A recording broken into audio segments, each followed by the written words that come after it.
Quelles sont tes racines et tes fondations? Alors, mes racines. Mon père était algérien, ma mère française, donc je suis franco-algérienne. Je suis sévenole, donc ça c'est mes fondations. Bon, c'est mes racines aussi, mais c'est mes fondations. Et mon père était mineur dans les Cévennes, donc c'est mes fondations aussi. Et du coup, j'ai cette culture ouvrière très forte grâce à cet héritage-là. Et je pense qu'aujourd'hui, ce qui fait défaut dans la génération d'aujourd'hui, c'est qu'il n'y a pas cette fondation parentale forte attachée à, à certains aspects, euh, pas forcément que du travail, mais du rapport collectif, du rapport fraternel et amical que tout ça pouvait dégager. Parce que moi, c'est pas forcément lié qu'au travail, mais c'est lié à toute cette fraternité, cette camaraderie, cette amitié, et du coup, on te la transmet. Et je dis pas parce que tout le monde ne va pas le prendre, mais si tu le prends en héritage, tu peux le développer. Et je trouve que ça manque, ce rapport amical, collectif, euh, aux jeunes d'aujourd'hui, qui ne peuvent pas l'avoir, puisqu'on est passé par la case chômage, exclusion et exploitation, ça y était à l'époque, mais différemment de ce que ça peut être aujourd'hui. Donc le rapport aux choses et au passé et à l'héritage n'est pas le même. Et donc on ne peut pas demander aux jeunes de créer quelque chose qu'ils n'ont pas connu. Moi j'ai la chance de l'avoir connu. Aujourd'hui, quand je vois les jeunes d'aujourd'hui, je le mets en chance.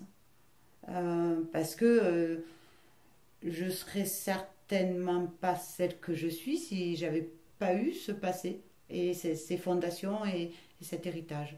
Et du coup, je pense que c'est une chance. Qu'est-ce que tu peux nous dire de plus sur tes parents?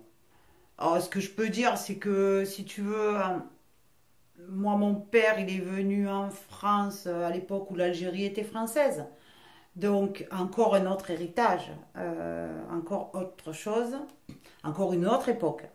Euh, et quand il est arrivé ici, il a été récupéré, enfin, la France est allée le chercher pour le mettre à la mine, parce qu'il y avait besoin de mineurs de fonds. Donc à l'époque, les transferts se faisaient comme ça. Donc il va au trou, il travaille plus de 20 ans au trou. Il a un infarctus en 74, moi je suis née en 73. Et si tu veux, il fait partie de ces Algériens, Portugais, Marocains exploités au sens propre du terme, mais qui pour eux était une avancée sociale, parce qu'après il faut aussi replacer tout dans le contexte. Après, lui, il a vécu la guerre, la Deuxième Guerre mondiale, mobilisé dans les mines. Il a vécu la guerre de l'Algérie dans les Cévennes. Il a certainement dû payer l'impôt révolutionnaire au FLN, à mon avis, puisque, bon, dans les Cévennes, il y a eu quand même le FLN qui s'est bien développé là-bas.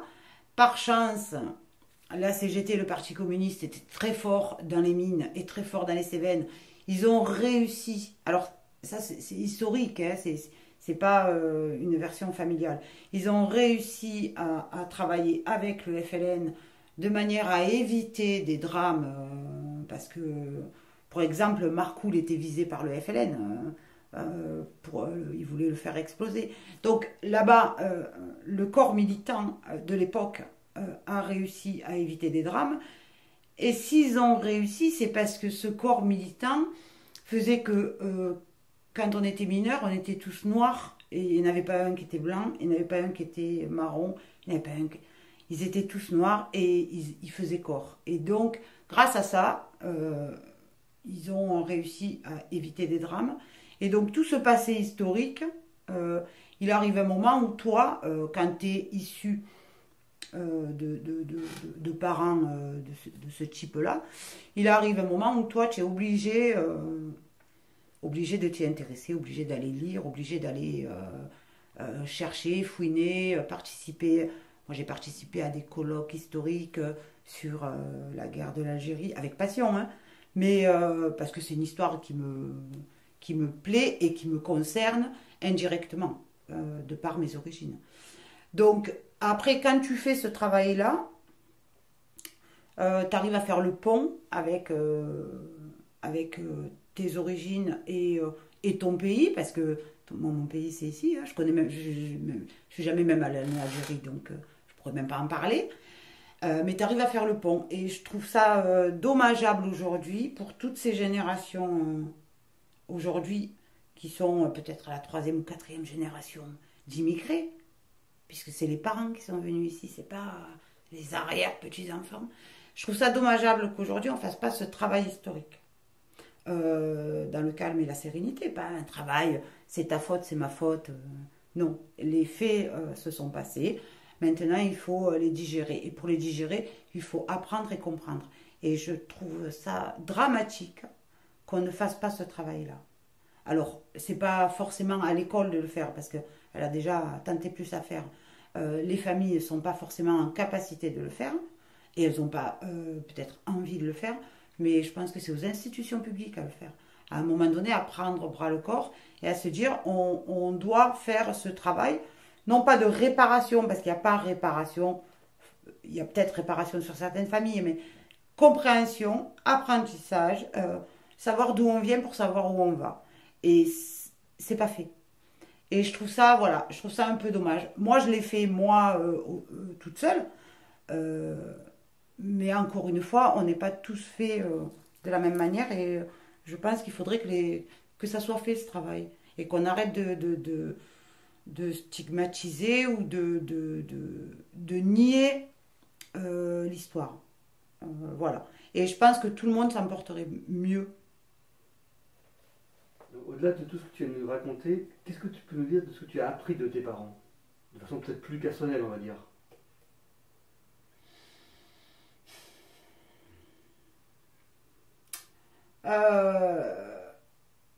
Eh bien, j'ai appris, tu vois, cet esprit de liberté. Pour résumer, cet esprit de liberté, de rapport de classe, de savoir où t'es. Alors ça, par contre, oui. Ça a été transmis sans le dire, mais ça a été transmis. Et dans le respect, tu vois, dans le respect de soi-même. Hein. Pas je suis d'une classe inférieure et je baisse la tête. Non, l'inverse. J'appartiens à une classe dans laquelle je suis fière et je lève le menton. Donc ça, oui. Et cet esprit de liberté et d'autonomie. Voilà. Donc ça, ouais, ça, je pense que c'est ça que j'ai appris. Et toi, quel enfant tu étais? Alors, je ne vais pas me croire. J'étais une enfant silencieuse. Mais c'est vrai. Hein. Non, non, je parlais pas. Je parlais pas beaucoup. Je me suis rattrapée après. Mais je parlais pas beaucoup. Et j'étais une enfant relativement sage. Non, tranquille. Et tu as des frères et sœurs? Ouais, on est 5. Et mon frère aîné est décédé. Du coup, maintenant, on est 4. Donc, on est 3 filles et il reste un garçon. Et comment ça se passait entre vous? Et comment ça s'est passé tout le long de votre vie? Et quel est ton positionnement dans la fratrie? Alors, moi, je suis la plus petite. Donc, je suis la chouchou de tous. Alors, ça, c'est peinard. J'ai un souci, voilà. Donc, je suis la chouchou de tous. Et j'ai la chance d'avoir frères et sœurs merveilleux. On est une belle fratrie, on est proches. Alors, on ne s'appelle pas tous les jours, on ne se voit pas tout le temps, mais on est là les uns pour les autres. Et quoi qu'il arrive. Donc, non, j'ai une belle fratrie. Il y a ma sœur aînée qui habite en Lozère, qui a un enfant, qui lui-même vient d'avoir sa deuxième petite. Donc, il a deux filles. J'ai une autre sœur qui habite à Lyon, qui est aide-soignante. Et j'ai un frère qui habite à Nîmes, qui a deux fils. Et qui, donc lui, il est à Nîmes, on se voit régulièrement, que ce soit moi à Nîmes ou lui à Metz. Nous, on est super proches les uns les autres. Et dès qu'il arrive un problème, un deuil ou quoi que ce soit, un problème, la fratrie se remet en route et sans souci. Et pareil, s'il y a un mariage ou quoi que ce soit, dans la joie, la fratrie se remet en direct. Donc ça c'est... Quand tu étais petite, jusqu'à l'adolescence, on va dire, quels étaient tes rêves? Mon rêve, c'était d'être bénévole au Secours populaire.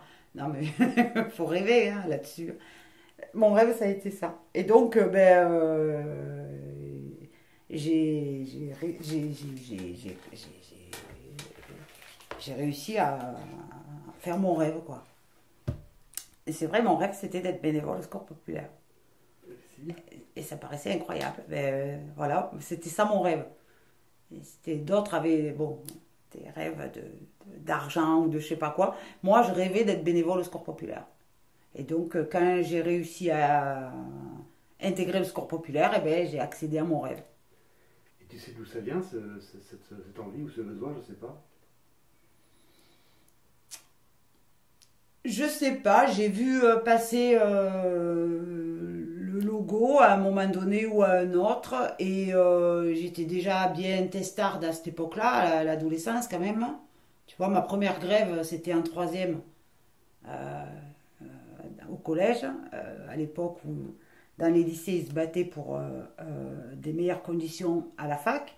Donc c'était les lycéens hein, qui se battaient pour les conditions à la fac. Moi j'étais qu'au collège et on a lancé la grève en prévision du lycée, en prévision de la fac. Donc j'étais déjà, voilà,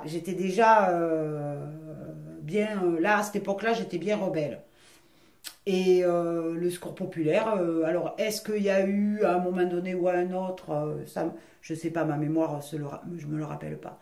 Mais très tôt, voilà, je me voyais bénévole au Secours populaire en Afrique. Voilà, un grand truc là, tu vois, avec des gamins. Voilà comment je me voyais. Je ne me voyais pas autrement. Et après, j'ai fait la démarche plus tard.